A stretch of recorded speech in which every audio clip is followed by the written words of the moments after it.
I'm Jason Lapidus, co-creator of Group of Seven and Peregrines, and I'm on a mission. Join me in my never-ending journey to continue leveling up.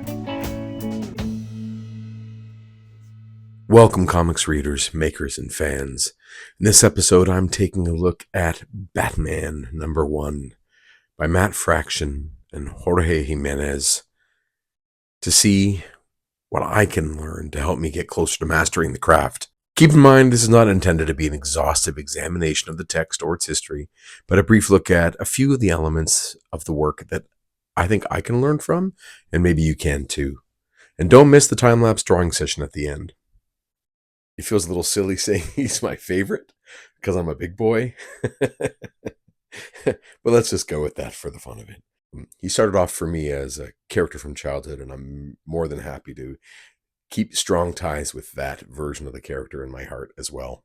I've got a variant cover here by one of my favorite artists, Frank Quitely. And one of the funny things I find about it is, one of the big talking points of this new Batman rebrand is back to the gray and blue. This cover, the color artist really went for a desaturated approach, which feels counter to what they're doing in the main book. I did buy the oversized because I like looking at big comics. And of course, having the variant cover still comes with the regular. But before we dive in, you can support the channel by reading our books. 7 famous historical figures on a secret fictional mission to save the world. Group of 7, A Most Secret Tale.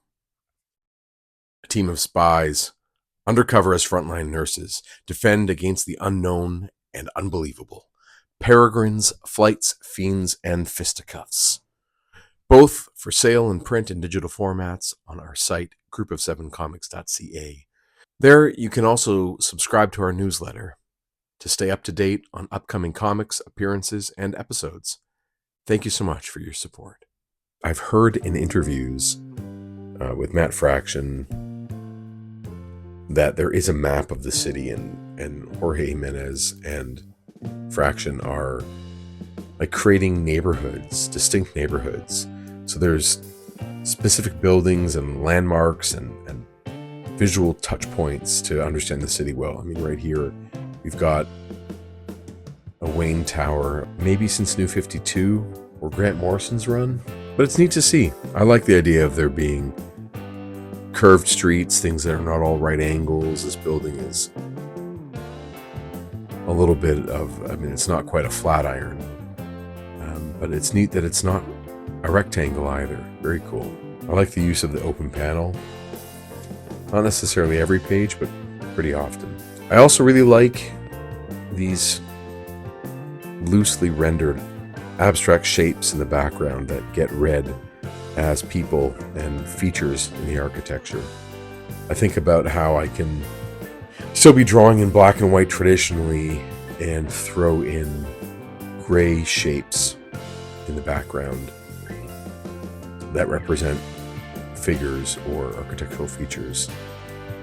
The reason that they're grayed out, if you're not familiar with that idea, is things are of higher contrast, so stronger blacks, stronger whites, and color work, things with brighter colors, they're going to come forward for the reader. They're going to pop forward, creating the illusion of depth now that some things are coming forward, other things can get pushed back. And one of the ways to push things back is to make them smaller in size or have them overlapped, something in front of them. Like, for instance, this sign is in front of that building, so it pushes this back a little bit. The other thing you can do is lose that high contrast by making it more gray. And it represents the atmosphere that is in the environment as you look across a great distance. So we can refer to that as atmospheric distortion. So the density of the atmosphere distorts the clarity of the light getting across that distance. And you can use gray or blue to create that effect. So in my black and white art, I would use gray. Again, open panel, nice. Really impressive, reveal of Batman here. Not anything specific about the way he's drawing, but what he's chosen to draw is using a really strong forced perspective, which creates that sort of fisheye look that we often call it that, where there's this sort of roundness. I mean, I don't know how I would be able to draw this without probably getting a camera and a model. Really challenging, and it works really well. It creates that impression of extreme height and not quite vertigo, but a little bit disorienting. And Jimenez is executing that beautifully. It reads great. So it reads Batman is at the edge of this great height, and it communicates nicely. It's good. I heard, or I saw on Jorge Jimenez's Instagram, that this page was drawn traditionally, as was the cover, and I think those might be the only 2 pages, or 2 of only a short number that were done traditionally, while the rest is done digitally. I love that idea that although he works digitally for the speed, he's still doing a couple of these pages traditionally because they're kind of important in this sort of new direction that the series is going, and I hope for him he's able to auction them off at a high price. So very cool to think you can, just because you do most of it digitally doesn't mean you can't do a couple traditionally, especially if they're going to sell. Open panel, nice. Open panel here too. I don't really get this. I don't really understand where these goggles, where this face covering comes from. Batman is about to jump off the building and go gliding, and I understand that he would wear goggles in front of his mask, but I don't quite understand where they come from. It looks here like there's a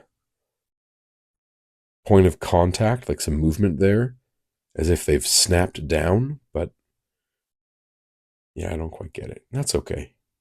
I like to throw the silhouette panel, another one here. Help spread out the black on the page nicely.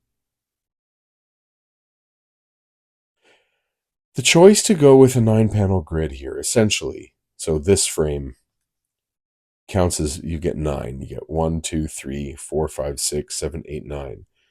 We see this, of course, famously in a lot of Alan Moore work like Watchmen or Killing Joke. Then here we have an 8-panel. 1, 2, 3, 4, 5, 6, 7, 8.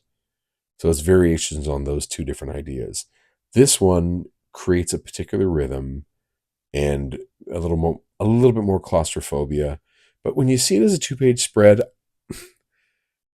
balance is achieved by having open on either kind of end, bookending, and the heavy blacks being parsed out well, like here and here, opposite with here and here, a little there. So it still does work. I'm of the mind that I would want the whole thing to be in, if I'm going to do 3 tiers here, I'm going to do 3 tiers here.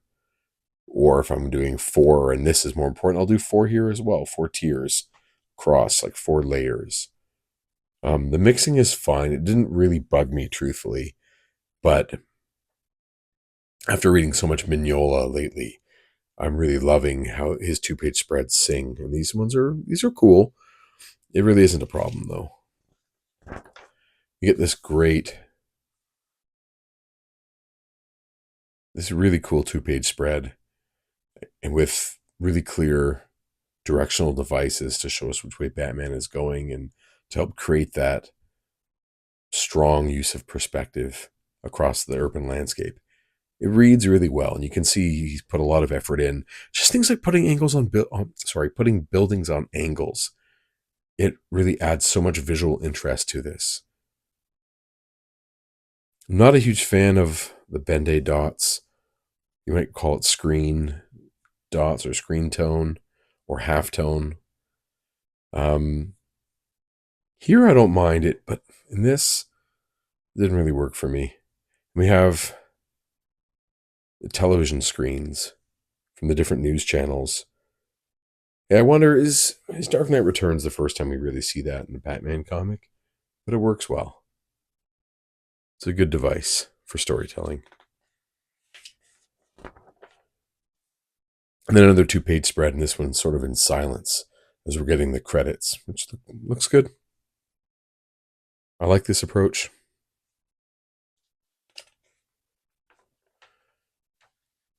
Back to the story. Again, 3 tiers, 4 tiers.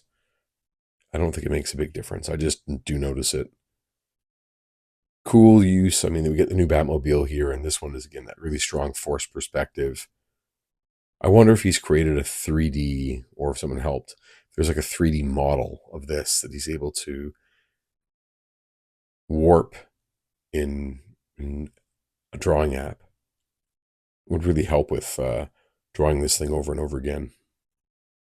Cobra Viper. I wouldn't mind when we're reading a Batman versus Cobra comic. I like the change in color palette for the new location.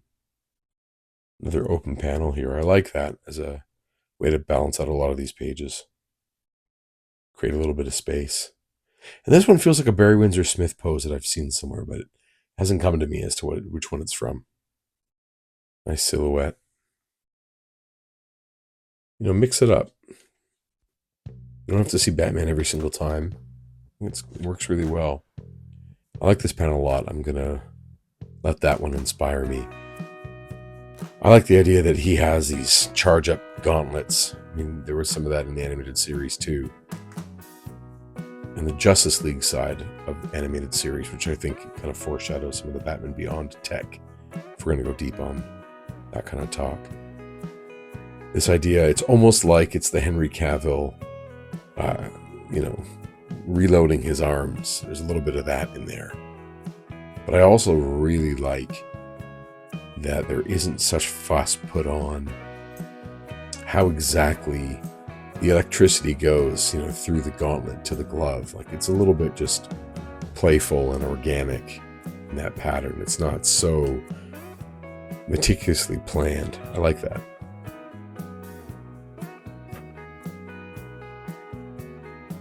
Get a little more forced perspective there too. And he powers down, seeing that Croc isn't really a threat, or at least maybe there's another approach.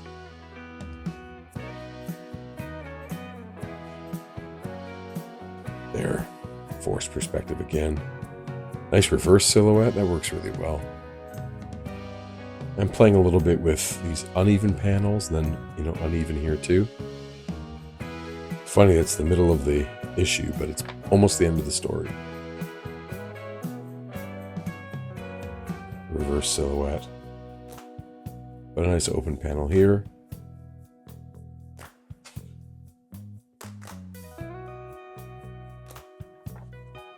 And there's the end. Another beautiful forced perspective page with Robin on it. The rest of it is promotional stuff. From a review point of view, this felt to me like a pretty regular contemporary Batman comic. Not a lot happens in this issue to me, but then again, I'm not expecting a lot of plot in a single issue of serialized superhero storytelling from Marvel and DC. It is pretty much their brand these days to not give you a satisfying full story in a single issue.